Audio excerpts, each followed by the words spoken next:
Well, hello everyone. Have you been struggling to get your text within banners using Aspire? Well, today I'm going to show you two methods I use to do that. Project files are down below if you want to download and follow along. Let's get started.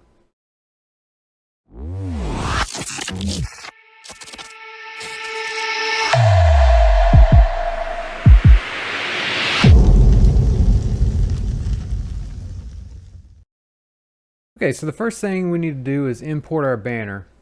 You can use your own, or if you've downloaded it from the project files provided, just go to File, Import Vectors, go to the folder you downloaded it to, and double click that to open it within your project.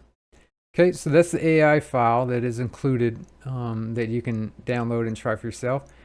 So right now we'll just go ahead and delete the text out of both of those. And there we go. Okay, now we want to add two new layers. First layer we're going to call temp. This layer will hold the path that your text is going to be aligned to. And the next will be text. And I like to change the colors on these just for an easy visual representation of what I'm working on. Okay, so let's choose the temp layer, and we'll come to our first banner here, and we'll select that innermost vector. And then we're going to come over here to offset, click that, and right now we're set to 0.15 offset inward. And then these down here, create sharp offset is selected, delete is not, and select new is selected. If you hit delete, as soon as it offsets, it's going to delete this path, so don't click that. Hit offset, and there we go. Okay, so the red path that the text is going to be aligned to has been offset and is on the temp layer. So we can hide that, and then we can, we'll enable that again. So think of this path as the size of your text. The bottom of the text will be touching this bottom path, the top will be touching that top. So if you want your text to be narrower or taller, just adjust the offset to change the size. So let's go ahead and delete that, and I'll show you that real quick, just what it looks like. So instead of 0.15, let's go 0.25. Okay, so there your text is going to be a lot narrower. So we'll undo that. Control Z on the keyboard. We'll change this back to 0.15. Good. Okay, next thing we need to do is this is an open or a closed path. We need to open it, and I do that by deleting the two outside edges. So with that selected, come over to node editing mode, select that. You'll know you're in that as you can see all the nodes on that path. Come over to this first path, hover over it, and hit D on your keyboard to delete that path. Come back over here to the right, hover over it, D on the keyboard to delete that. Also, something to be aware of is you want to make sure that your start point is the first point of that line as you read it. So right now, green signifies your start point for both paths. So that's the start point and that start point. Those are both good. But let's say for whatever reason that your start point was over here. So if that was green, if you went to add text to that now, it would be flipped under this line and backwards. And you can fix that, but we can make sure we don't run into that problem first.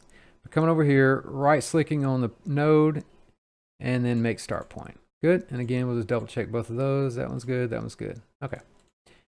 Now time to add our text. So we'll select the text layer, choose our text mode, and we will type our text in. Good. Okay. Now we want to make sure we select our text, hold down shift, and select the bottommost path.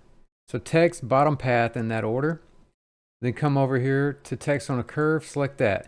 You'll see it adds your text to that path automatically, but the text is vertical. We can change that by clicking align to curve. You can see it spaces out a little bit more, makes it more fit that curve. And then we're also going to scale text to fit curve. So you can see it scales the text to fit that entire path, but also the height is a little off. As you see, it's almost touching the top of that banner.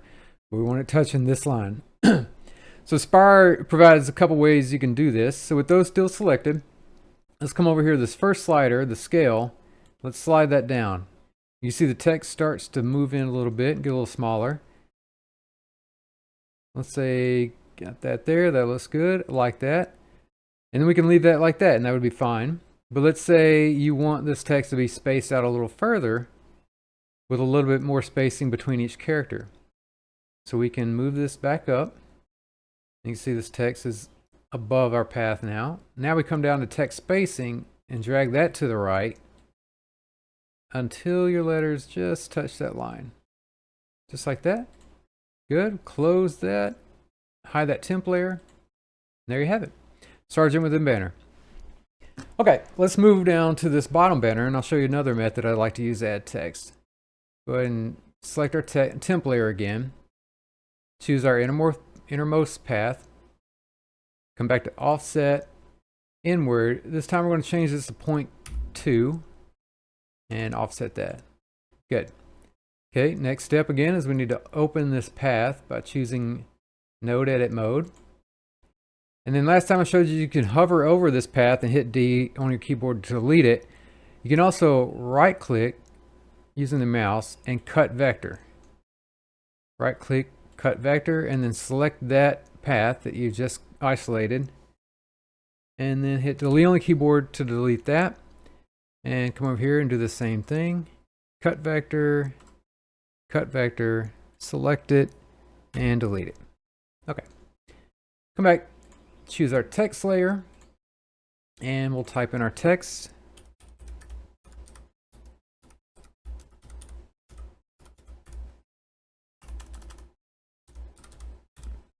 Good.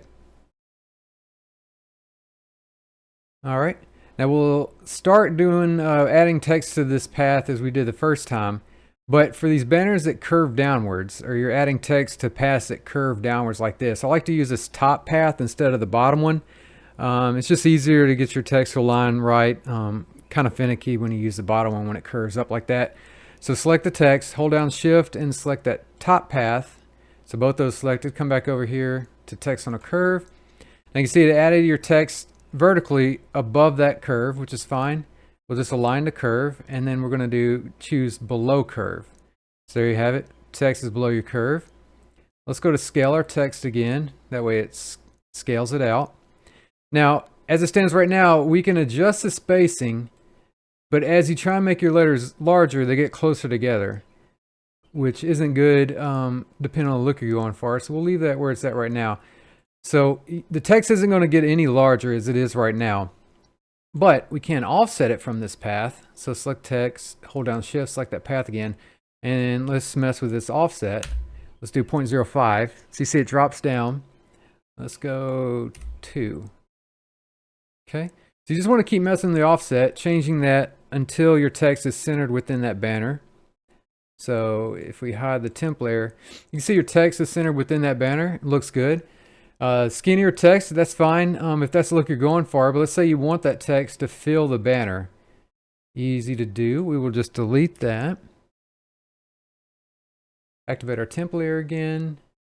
Make sure text is still selected. And then let's type that again.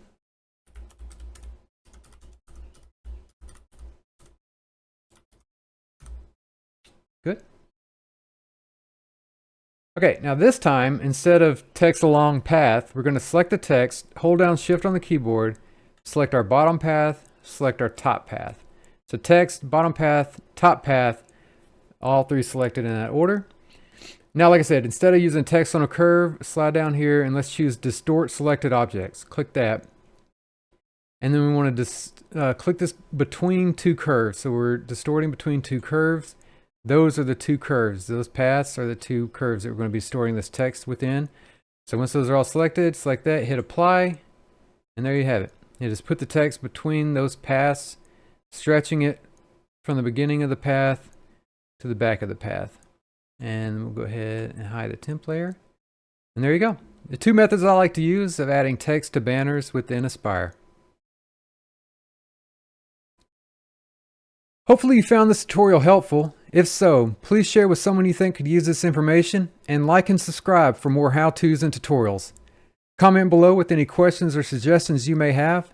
Take care, and I'll see you next time.